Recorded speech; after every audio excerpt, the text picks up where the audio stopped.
दोस्तों सब्सक्राइब करें और इस बेल आइकन को दबाएं और पाएं वीडियो सबसे पहले। मैं भारत को भारतीयता की मान्यता के आधार पर फिर से खड़ा करना चाहता हूं, उस काम में लगा हूं। आंखें जो है ना, कफ का ही केंद्र है। सबसे बड़ा कफ का केंद्र सिर, दूसरे नंबर पे कान, तीसरी आंख कफ का केंद्र है। और आंख के ज्यादा रोग 99% रोग कफ के रोग हैं। जैसे मैंने आपको बोला ना, आंख में आप बोलते हैं कि हमको कैटरेक्ट हो गया, ये कफ का रोग है। मोतियाबिंद हो गया, कफ का रोग है। ग्लूकोमा हो गया, कफ का रोग है। आंखें लाल हो रही हैं, कफ के प्रभाव। तो आंखों की विशेष देखभाल बच्चों की, ताकि चश्मा ना लगे, अब चश्मा ना चढ़े। अब आंखों में क्या करें जी? कफ को कंट्रोल करने, तेल नहीं डाल सकते आंखों में, क्योंकि तेल और आंखों का मेल नहीं है। आंखों में हमेशा एक फ्लूइड रहता है। तेल में डालें माने तेल उस फ्लूइड में गया तो गड़बड़ करता है। तो आंखों के लिए घी ठीक है, देशी गाय का घी। तो बच्चों को नियमित रूप से देशी गाय का घी आंखों में लगा सकते हैं तो बहुत अच्छा है। देशी गाय का घी ये कफ को शांत करता है। लेकिन आप देशी गाय के घी को उपलब्ध नहीं कर पाते किसी कारण से, तो फिर भागवत जी कह रहे हैं कि कफ को शमन करने वाली एक और चीज है, वो है काजल। काजल माने कार्बन। कार्बन कफ को शांत करने में सबसे बड़ी भूमिका निभाता है।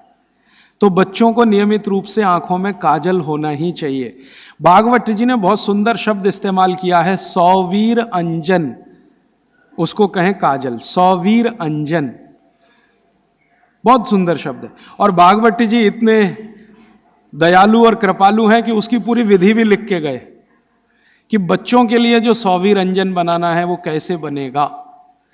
उसमें इस्तेमाल होता है गाय का दूध और दारू हल्दी। दारू हल्दी देखा? जारू हल्दी, एक हल्दी और एक दारू हल्दी।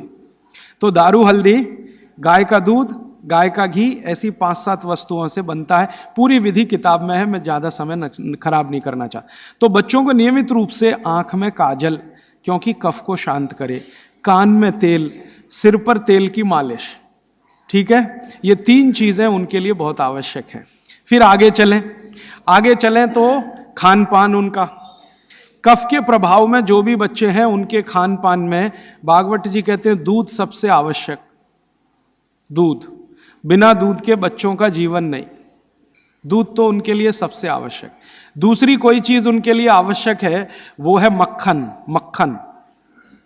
लोनी कहते हैं, मक्खन कहते हैं, लोनी।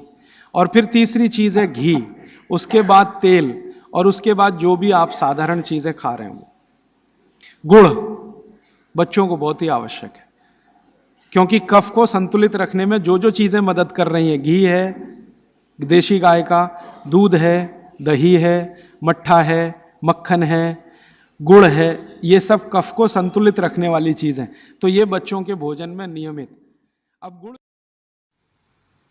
दोस्तों सबसे पहले तो चैनल सब्सक्राइब करें, फिर लाइक, कमेंट और शेयर करें। और हाँ, हमारा एंड्रॉयड ऐप डाउनलोड करना ना भूलें।